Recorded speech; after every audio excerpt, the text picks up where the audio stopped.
చాలామంది ఎవరైతే pregnancy ladies ఉన్నారో చాలా తొందరగా అలసిపోతూ ఉంటారు. చిన్న వాటికి చిన్న పని చేసినా. ఎందుకంటారు? ఎందుకంత అలసట? ఈ ప్రెగ్నెన్సీ టైంలో ఏమవుతుందంటే, మదర్ కంటే కూడా మెయిన్ కేర్ వచ్చేసి బేబీ పైనే పడుతుంది. బేబీకి న్యూట్రియంట్స్ అందించడంలో కానీ, బ్లడ్ సప్లై కానివ్వండి, ఇవన్నీ మెయిన్ రోల్ ఇంపార్టెంట్ చేస్తుందనమాట. ఇలాంటి టైంలో ఎందుకు మదర్ ఈజీగా అలసిపోతారంటే, వాళ్ళు సరిగ్గా ఫుడ్ తీసుకోకపోవడం వల్ల, లేదంటే తీసుకున్న ఫుడ్‌లో సరైన ఐరన్ సప్లిమెంట్స్ కానివ్వండి, న్యూట్రిషియస్ ఫుడ్ లేకపోవడం వల్ల ఆ మదర్‌కి కావాల్సిన న్యూట్రియంట్స్ అందవనమాట. ఎందుకంటే మదర్ ఫుడ్ తీసుకుంటేనే బేబీకి, మదర్‌కి ఇద్దరికీ వస్తుంది కాబట్టి. సపోజ్ మదర్ సరిగ్గా ఫుడ్ తీసుకోలేదనుకోండి, అప్పుడేం చేస్తుంది, తీసుకున్న ఫుడ్ మొత్తం బేబీకే ఎళ్తుంది. మదర్‌కి తక్కువైపోతుందనమాట. ఎందుకంటే మెయిన్ ఫోకస్ మొత్తం బేబీ పైనే ఎళ్తుంది కాబట్టి ఈ టైంలో.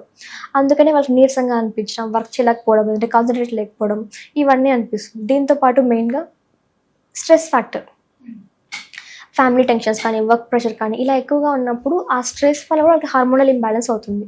ఇలా హార్మోనల్ ఇంబాలెన్స్ అయినప్పుడు వాళ్ళకి ఇంకా కొత్త ప్రాబ్లమ్స్ స్టార్ట్ అవ్వడం, నీరసంగా అనిపించడం ఇవన్నీ జరుగుతుంది.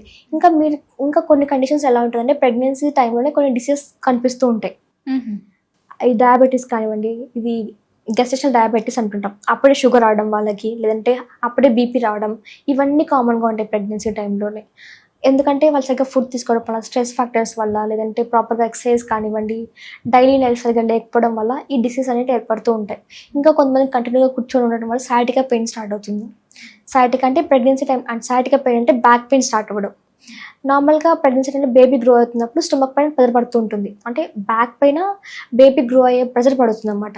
అప్పుడేమవుతుంది, స్పైనల్ నర్వ్స్ అనేటివి కంప్రెషన్ జరుగుతది. ఈ కంప్రెషన్ వల్ల వాళ్ళకి బ్యాక్ పెయిన్ వస్తుంది. ఆ బ్యాక్ పెయిన్ ఇంకా కాళ్ళ వరకు వెళ్ళడం, తొడల దాకా రావడం, లేదంటే కంప్లీట్ లెఫ్ట్ సైడ్ కానీ, రైట్ సైడ్ కానీ కంప్లీట్‌గా కూర్చోలేకపోవడం, ఎలక్ట్రిక్ షాక్ లాగా ఉంటది పెయిన్ అనేది. ఇలా కూడా ఉంటదనమాట.